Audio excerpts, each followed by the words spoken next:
There is a particular kind of loneliness that doesn't announce itself. It doesn't arrive with tears or sleepless nights or the dramatic collapse that people imagine when they think about grief. It arrives quietly, in the morning, when a man reaches for a coffee mug and realizes he only ever takes one from the cabinet now.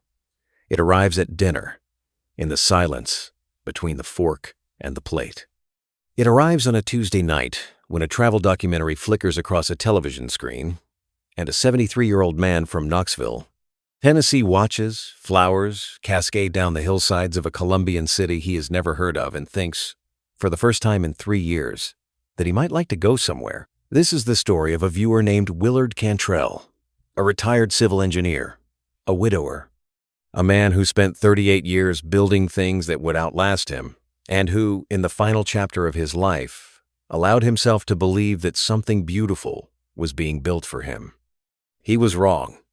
And what was taken from him in the streets of Medellin was not simply money, though the money was real, and the amount was staggering for a man on a fixed income. What was taken from Willard Cantrell was something far more difficult to replace, something that, at 73, you only get one more chance to lose. If you've been enjoying the stories I tell, please consider hitting the subscribe button. Your support is crucial for the growth of this channel and helps me dedicate time to making these videos despite my commitment to a full-time job. Thank you for being here. The house on Magnolia Drive had not changed in 3 years. That was both the point and the problem. Meredith had chosen the curtains in the front room a pale yellow, the color of early morning, and Willard had not touched them. Her reading glasses were still on the table beside the armchair she preferred. Her handwriting was still on the grocery list magnetized to the refrigerator, items she had written down and never bought. A list that Willard could not bring himself to throw away and could not bring himself to complete. Cinnamon, dish soap, those good crackers. He was not a man who talked about feelings. He had grown up in a generation and a geography that did not encourage it, and 44 years of marriage to Meredith had given him the luxury of never having to learn. She had always known what he was feeling before he did. She had translated him to himself for nearly half a century. And when the pancreatic cancer took her in 11 weeks flat diagnosis to funeral, 11 weeks, the cruelest kind of speed, she had taken that translation with her. His brother Raymond lived in Scottsdale. They had been close once, in the way brothers are before life pulls them in different directions, before small grievances calcify into distance. Willard had not called Raymond in 7 months. Raymond had not called Willard in 9. He went to church on Sundays. He attended the Lions Club luncheon on the second Thursday of every month. He mowed the lawn on Saturdays regardless of whether it needed it because the routine was a rope to hold. He was not what his doctor would have called depressed. He was functional in every measurable sense. He simply had no one to come home to and had arrived at a point where he had stopped noticing that he had stopped noticing. It was Gerald Hutchins from the Wednesday morning men's group at First Baptist who first suggested Colombia. Gerald had a cousin who had done a river cruise in the Amazon, or perhaps it was a city tour in Bogota. The details had gotten loose in the retelling, but the point was that South America was something Gerald was fairly certain a man should see before he died. "Get out of that house, Willard," he said, over paper plates of barbecue and coleslaw. "Meredith wouldn't want you sitting there." It was the kind of thing people said. Willard nodded and said he'd think about it. He did not expect to actually do it. He was not by nature or habit a spontaneous man. He had spent 38 years working in increments, survey the ground, draw the plans, check the math, pour the foundation, build the thing slowly and correctly. Spontaneity was what happened when men didn't check their math. But that Tuesday night, alone in front of the television with a glass of sweet tea he had let go warm, he watched a documentary about Medellin, about its transformation from a city the world had written off to something vivid and strange and alive. They showed the flower festival, the Feria de las Flores, thousands of blooms carried through the streets on the backs of Silero farmers who had been doing it for generations. They showed El Poblado, the safe neighborhood the documentary recommended for tourists, with its outdoor cafes and warm amber light in the evenings. They showed the mountains, green and improbable, rising straight up from the city like something from a different world. Willard watched for 2 hours. Then he opened his laptop slowly because he had never been fast with computers and booked 2 weeks at a mid-range hotel in El Poblado. He used his debit card. He did not consult anyone. He did not check the math. It was the most spontaneous thing he had done in 50 years. He told himself he wasn't looking for anything. He told himself it was just a holiday. A man could take a holiday. There was nothing wrong with that. He was wrong about what he was looking for. He would not realize that until it was far too late. Medellin did not ease a person in. It arrived all at once. The taxi from José María Cordova International Airport descended into the city through mountain curves that made Willard grip the door handle with both hands, the driver navigating with the casual confidence of a man who had made this drive 10,000 times and found nothing remarkable about it. The city materialized below them in pieces. First, the distant glitter of lights across the valley, then the dense press of buildings climbing every available hillside, then the sound of it, even through the closed windows. The particular frequency of a city that runs hot and loud and never quite stops. El Poblado was different from what surrounded it, and it knew it. Wide, tree-lined streets, outdoor restaurants with tables spilling onto the sidewalk, strung with warm Edison bulb lights, flower sellers at intersections.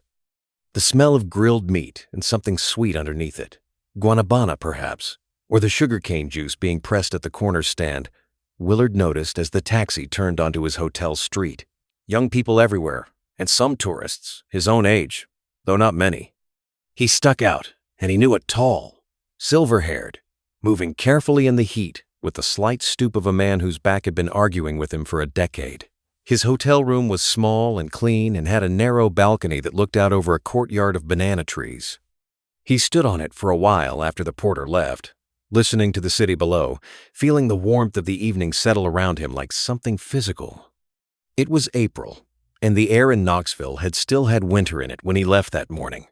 Here it was green and warm and smelled like flowers. He ate dinner alone at a restaurant 2 blocks from the hotel, ordering by pointing at the menu and smiling apologetically at the waiter. Bandeja paisa, the traditional platter, the waiter indicated with some fried beans, rice, ground beef, a fried egg, plantain, a small arepa on the side. It was more food than he had eaten at a single, sitting in months. He finished most of it. He called no one that night. There was no one to call. The first 3 days followed a careful, solitary pattern. Willard was not a man who rushed into unfamiliar things. He walked the same 4 blocks in each direction from his hotel until he understood them, then extended his radius. He found a cafe he liked, run by a compact, serious woman named Doña Carmen who spoke no English and communicated with him through a combination of gestures, expressions, and what appeared to be force of will. He learned to order his coffee correctly.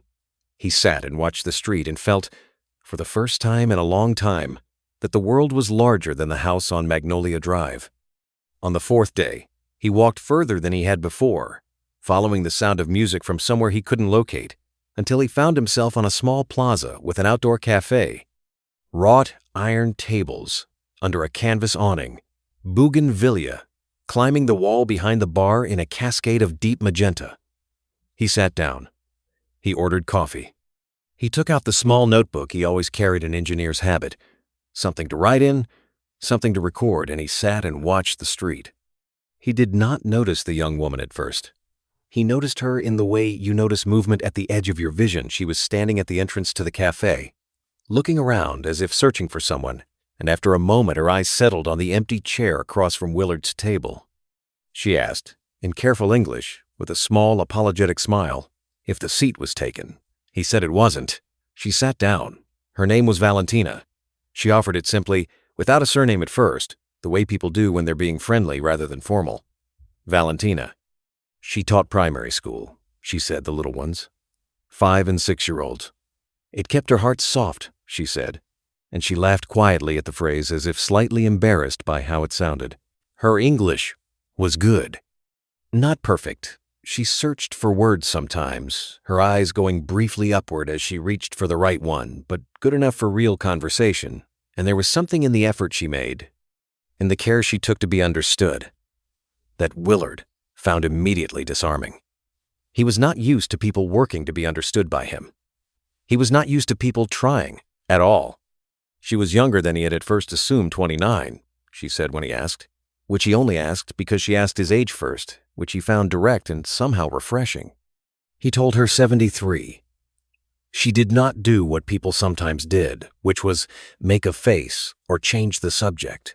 She nodded, as if this was simply useful information, and asked what he had done for 38 years if he didn't mind her asking. He told her about the engineering, about the bridges and the water treatment systems and the highway interchanges, about the particular satisfaction of watching something you drew on paper become something cars drove across or people drank from. She listened in the way that very few people listened, without waiting for her turn to speak, without her attention drifting to her phone or the street. She asked about a specific project, one he mentioned almost in passing, a pedestrian bridge across a creek in a small Georgia town that had taken 2 years and fought him at every step. She asked why that one, he explained. She listened to the whole answer. She was wearing a simple white blouse and dark trousers, her hair pulled back, a small gold cross at her throat that she touched occasionally, without seeming to notice she was doing it. She was, objectively, a very pretty woman. Willard noticed this the way a man notices weather as a fact of the environment, not something he allowed himself to linger on. He was 73 years old. He had been married to the same woman for 44 years. He was not the kind of man who lingered, but he talked to her for an hour and a half. Then she said she had to go, that her daughter would be waiting. She had a 4-year-old, she mentioned. Another simple offering of information. No drama around it, and she hoped he was enjoying Medellin. It deserved to be seen properly. Most tourists only saw the surface.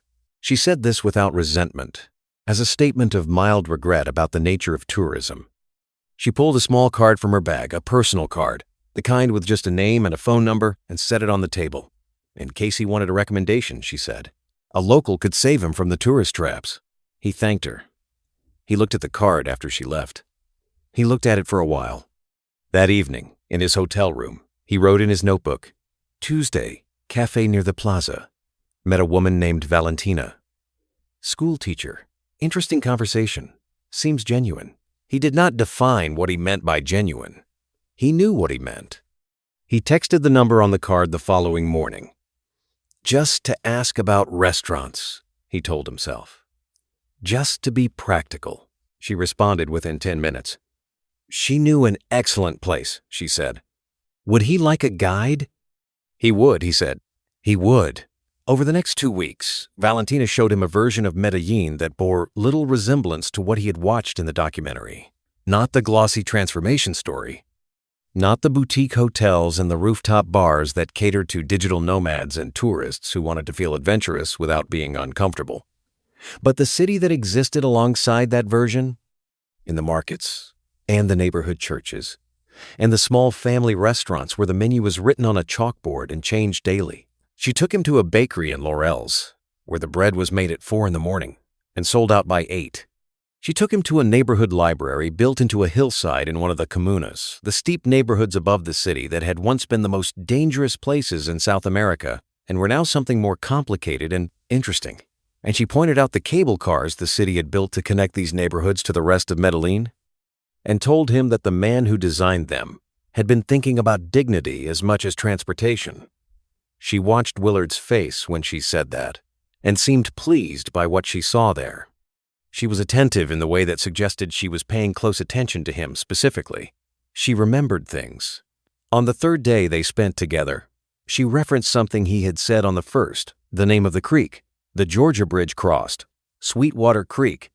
He had mentioned it once and used it to make a point about how people name the things they love. He had been startled, genuinely startled, that she had held that detail. Meredith had been like that. Meredith had remembered everything he said, held it carefully, gave it back to him when it was useful. He was aware, in some quiet part of his mind, that being reminded of Meredith was not a neutral experience. He did not examine this awareness closely. He learned small things about her life in these days, offered in fragments rather than declarations. She had grown up in Bello, the municipality to the north, in a house her father had built with his own hands before he died of a heart attack when Valentina was 16. Her mother had raised her and her younger sister alone after that. She had studied to be a teacher because it was what she could afford and because she was good with children and because, she said, simply, with the children she always knew where she stood. They did not pretend. He understood this. Her daughter, whose name was Lucia, was being looked after by her grandmother in the afternoons. Valentina would show Willard a photograph, sometimes a round-faced, serious little girl in a school uniform with her mother's dark eyes. She did not talk much about Lucia's father, except to say he was not in the picture, which she said without bitterness, in the flat tone of a woman who had completed her grieving on that subject and moved on. Willard told her about Meredith on the 5th day. He had not planned to. They were sitting in a park near the botanical garden, and she had asked him, quietly, whether he had left anyone behind in Tennessee. Not a partner, she clarified quickly. She had noticed he wore no ring, though she didn't say so, but anyone. Family. A life. The question was so thoughtfully framed that it felt like an invitation rather than an intrusion. He told her about the 44 years, about the pancreatic cancer, about the 11 weeks. He told her about the house on Magnolia Drive and the yellow curtains and the grocery list on the refrigerator that still had Meredith's handwriting on it. And he was surprised to hear himself say all of this out loud to a person he had known for 5 days. And more surprised still by the fact that it felt like a relief rather than an oversharing. Valentina did not offer condolences in the performative way people did. She did not say she was sorry for his loss. She was quiet for a moment, and then she said, "She must have been a very good person, for you to keep her things the way you described. Some people keep things because they can't let go. You keep them because she deserved to be remembered correctly." Willard did not say anything for a while. Then he said he thought that was exactly right. She looked at him with her dark, steady eyes and said she was glad he had come to Medellin. He said he was beginning to think so too.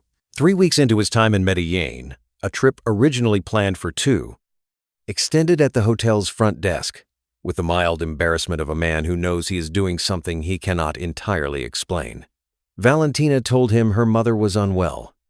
She told him on a Sunday, after they had attended Mass together at a large church in El Centro, where the choir was extraordinary and where Willard had stood beside her and felt, in the strange acoustics of the stone building, something he had not felt in church since before Meredith died, which was that the ceremony meant something. She held a small prayer book throughout. She touched the gold cross at her throat during the homily. He noticed, not for the first time, that her faith did not seem like performance, it seemed, in the old and specific sense of the word, sincere. Afterward, over coffee at a bakery nearby, she said her mother had been having chest pains. The public clinic near Bello had seen her twice and prescribed something, but the prescription was expensive, and her mother had been skipping doses to make it last longer. Valentina said this with the particular, restrained distress of someone who has been carrying a worry and has chosen, carefully, to set it down for a moment in front of someone they trust. She did not ask for anything. This point bears repeating because it matters. She did not ask. She shared.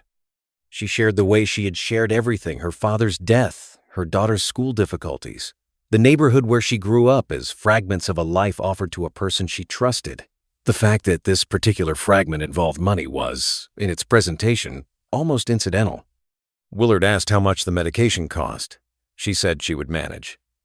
It wasn't his problem. He said he would like to help if she would let him. She said it was too much to ask. He said she wasn't asking.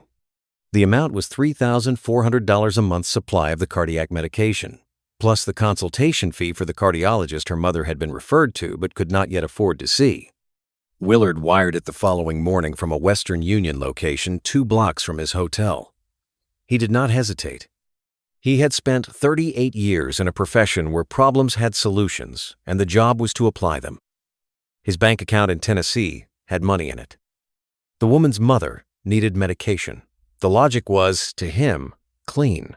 Valentina cried when he told her it was done. Not loudly, she was not a loud woman, but her eyes filled and she pressed her hand over her mouth and said, in Spanish, something he didn't understand but whose meaning was clear enough. He told her it was fine. He told her not to think about it. He flew home to Knoxville 3 days later. He sat in the window seat and watched Colombia recede below him and thought about the gold cross at her throat and the way she had listened when he talked about Meredith and the fact that for 6 weeks he had felt, with unexpected completeness, like a man with something to offer. He told himself he would come back.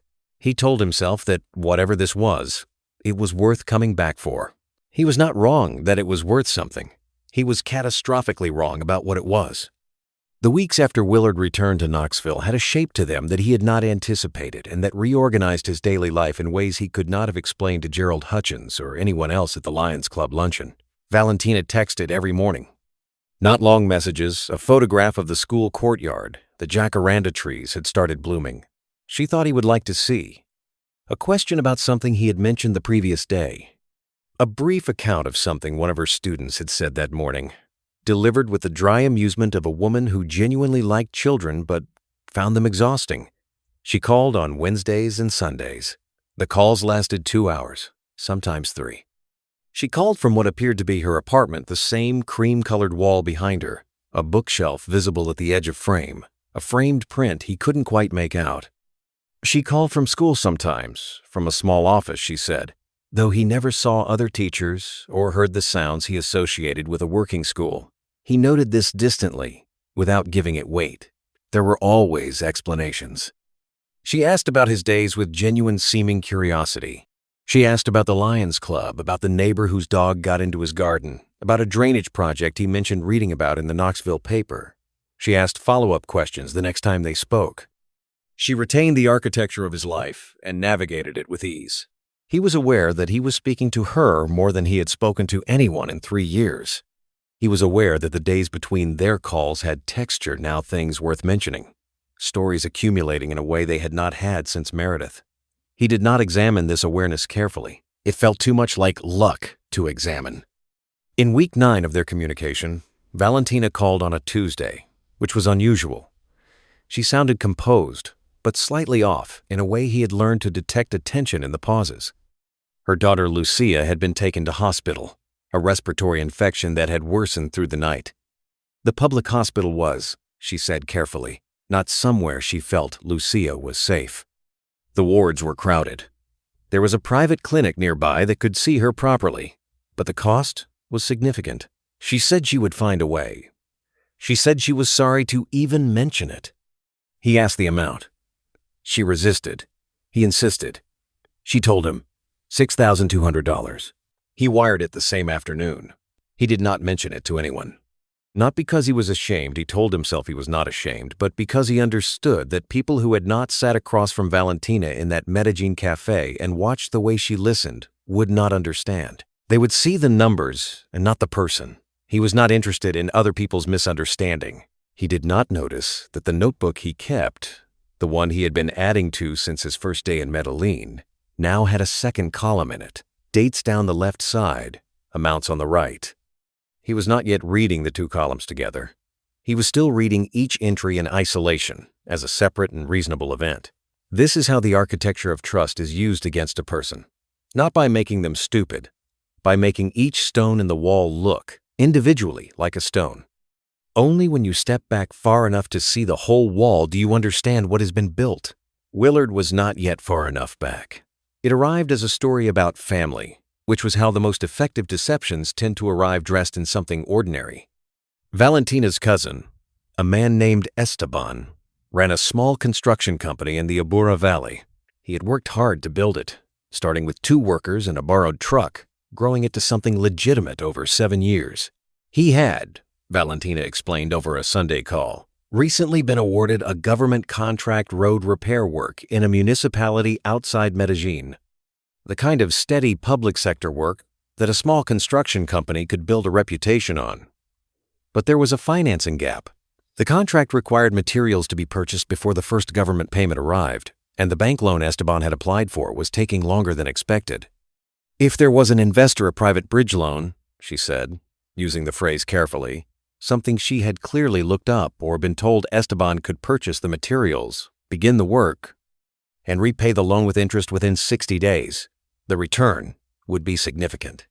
40% on the principal. Willard, who had spent 38 years working on government contracts and understood exactly how bridge financing functioned, found the story credible in a structural sense. He recognized the problem she was describing. He had seen it happen to contractors, the gap between contract award and first payment that could strangle a small company before it got started. The solution she was proposing was not unusual. He asked questions. She answered them. He asked about the contract documentation. She said Esteban had all of it. He asked about the company's track record. She described it. He asked to speak with Esteban. She arranged a call. The man on the call was confident and specific. He spoke about the project with the vocabulary of someone who had done this kind of work. He had an answer for each of Willard's questions. The answers were good. They were good because they had been prepared by people who understood exactly which questions an engineer would ask and had built answers for each one. Willard did not know this. He believed he was conducting due diligence. He believed he was being careful. He wired $38,000 in 2 tranches over a period of 3 weeks. It went to an account Esteban provided a business account, he said. In a Colombian bank Willard looked up online and confirmed existed. This satisfied him. The bank existed. The account, however, was not what it appeared to be, and the money that entered it did not stay in Colombia. 60 days passed. The repayment did not arrive. Valentina was distressed, apologetic, mortified. Esteban was dealing with a delay on the government side. These things happened, she said. He knew how government worked. It was just bureaucracy. It would resolve. She was certain it would resolve. Her distress seemed genuine because it was, in its way, genuine the discomfort of a woman who has pushed a deception further than she intended and is beginning to feel the specific weight of what she has done to a man who reminds her of her grandfather. Willard said he understood. He said these things happened. He said he would wait. He wrote the amount in his notebook. He did not yet look at the sum of the column. It was in the 16th week that Valentina introduced the phrase that would prove most costly. Our future. She used it first in a Wednesday call, casually, in the middle of a sentence about something else, and then seemed to catch herself, as if she had said something more vulnerable than she intended. She said she hoped he didn't think she was being presumptuous. She said she found herself thinking, sometimes, about what it might be like if he came back. Not for a visit. If he stayed. Willard said nothing for a moment. Then he said he had been thinking about it too. She spoke carefully, with the measured quality of someone choosing words. She said that Medellin was a place a person could live, really live, on a modest income. She said the cost of life was different there. She said she admitted this with a small, embarrassed laugh, at what a decent apartment in El Poblado would cost to rent. She said she thought they could be happy there. She said the word happy, the way a woman says it when she means something specific and knows it. Willard was 73 years old. He was sitting in the house on Magnolia Drive with the yellow curtains and the grocery list in Meredith's handwriting and a lawn he mowed every Saturday, whether it needed it or not. The offer of happiness, specific, detailed, located, landed in him with a force he was not prepared for. 2 weeks later, Valentina told him there was a crisis. She did not want to tell him. She said this several times in several ways before she told him. She said she had been trying to solve it herself. She said she felt terrible that it had come to this. And then she explained her landlord was threatening legal action over a dispute about the apartment lease, a claim that she owed back rent dating to a misunderstanding 2 years prior. Her employer, the school board, had been notified, and there was a possibility of her losing her teaching certification if the matter went to a labor tribunal, which it would if the landlord filed. The only way to resolve it quickly, before it escalated, was to pay a settlement figure the landlord was demanding. The amount, she said quietly, was $74,000. She said she knew it was too much. She said she was not asking. She said she would find another way. He asked how, specifically, she would find another way. She didn't have an answer.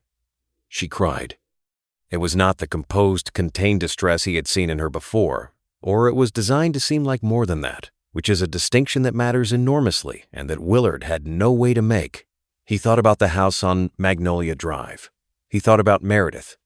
He thought about the specific, detailed vision of happiness in El Poblado, the apartment, the life, the morning coffee, on a balcony above banana trees. He thought about being 73 years old and having nothing left to go home to. He wired the money. It went to an account in Panama. He did not know this until later, when he asked his bank and they told him where the wire had terminated. Panama meant nothing to him at the time. He filed it in the part of his mind reserved for details that could be explained later. There was no later. It was an engineer's habit. He had kept notebooks his entire career, small, wire-bound, the same brand for 40 years, filled with measurements and observations, and the particular notations that allowed him to look back at any project and reconstruct exactly what had been decided, and when, and why. He had kept one in Medellin from the first day. He had kept one through all the months of phone calls and wire transfers and the slow, careful construction of what he believed was a future. The notebook sat on the desk in the small study off the front hall, the room that had been Meredith's sewing room and that he had never repurposed. In the 17th week after his return from Medellin, a Thursday night in autumn, rain against the windows, the particular quiet of the house settling around him, he picked up the notebook and opened it. He had not intended to look at the numbers as a whole. He was looking for something specific, a date he wanted to confirm, but the page fell open to the back section, where he had been recording the transfers, and he saw the column for the first time as a single thing rather than a series of individual decisions.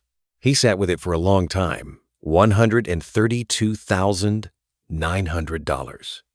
He did not make a sound. He was not the kind of man who made sounds when things broke inside him. He was the kind of man who went very still and very quiet and looked at a thing until he understood it. He picked up his phone and called Valentina. She answered on the third ring, warm and immediate, asking how he was, telling him she had been thinking about him. He said he was fine. He said he had a question.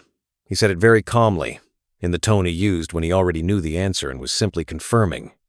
Could he come to see her apartment tomorrow? Not next week. Tomorrow. There was a pause. A short one, professional brevity. She said of course she would love that, but tomorrow was complicated. Her cousin was visiting from out of town. Perhaps Friday would be better? He said he would come now. The call ended. She did not answer again. He waited. He called 4 more times. He sent 3 text messages. He sat in the study with the notebook open and the rain against the windows and the grocery list in Meredith's handwriting on the refrigerator down the hall, and he waited. By midnight, he understood. He did not sleep. He sat with the notebook and looked at the number, and he tried for the last time to find a version of events in which the number was explained by something other than what he knew it was explained by. He was a methodical man. He checked his math 3 times. The math was correct. $132,900 and 17 weeks of mornings that had had something in them. 17 weeks of being a man with a person to call.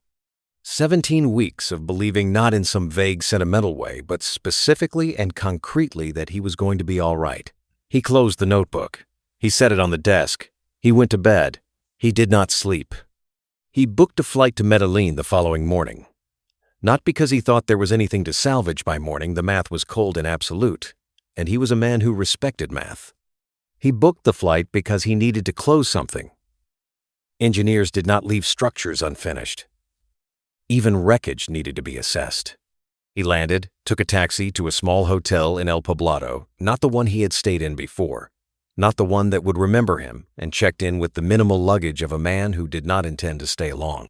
He asked at the front desk for directions to a street in Bello that he had written in his notebook in the second week in Medellin, when Valentina had mentioned her address once, casually, and he had written it down out of habit, out of the engineer's reflex of recording things that might be needed later.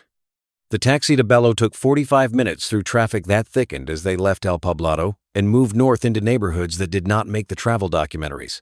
The streets narrowed. The buildings were closer together and older and more candid about their age.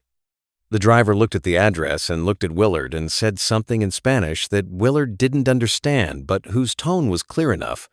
A warning, or a question about whether he was certain. He said he was certain. The address was a laundromat.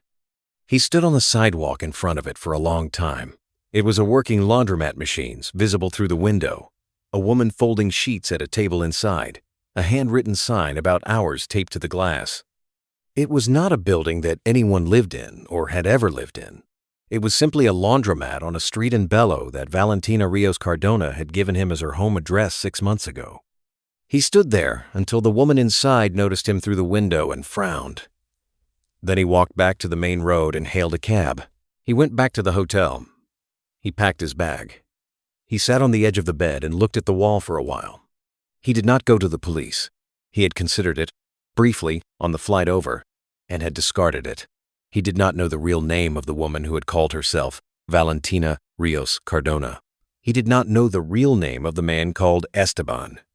He had a phone number that was no longer active, a WhatsApp account that had been deleted, a Facebook profile that no longer existed, and an address that was a laundromat.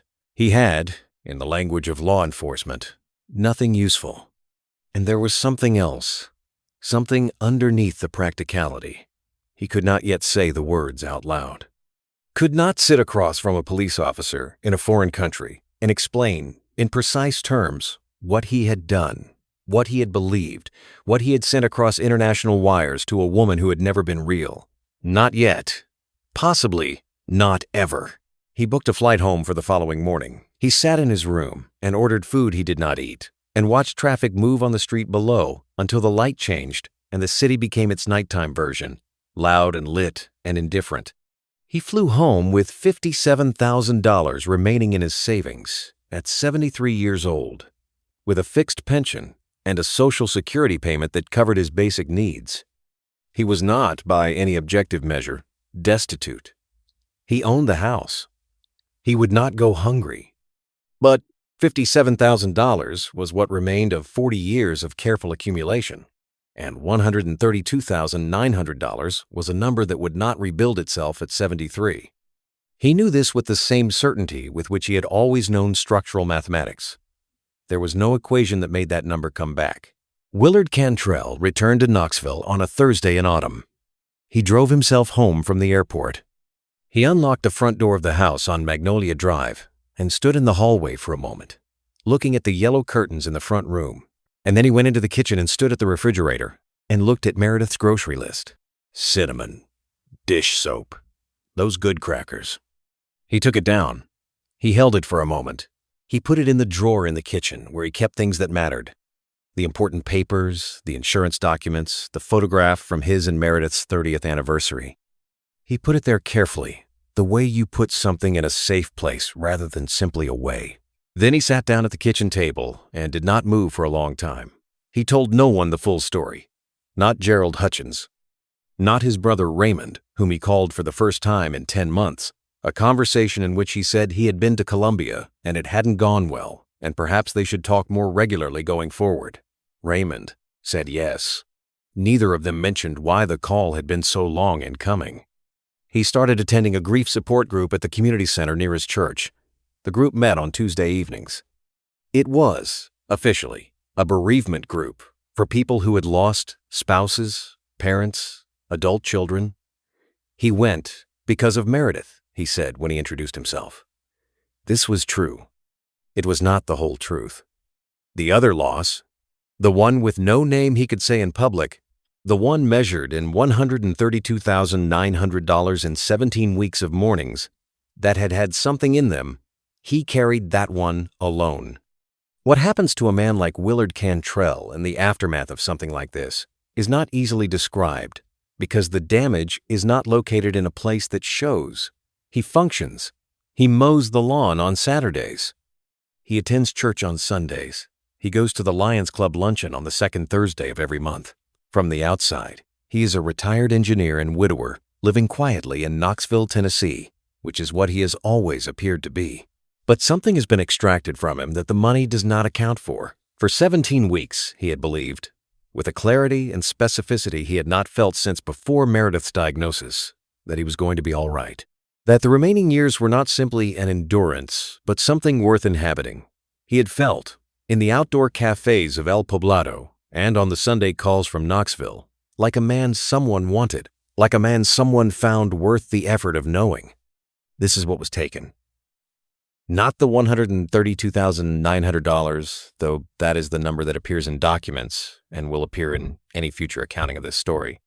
What was taken was the belief, briefly and convincingly installed, that he was still a person someone could love.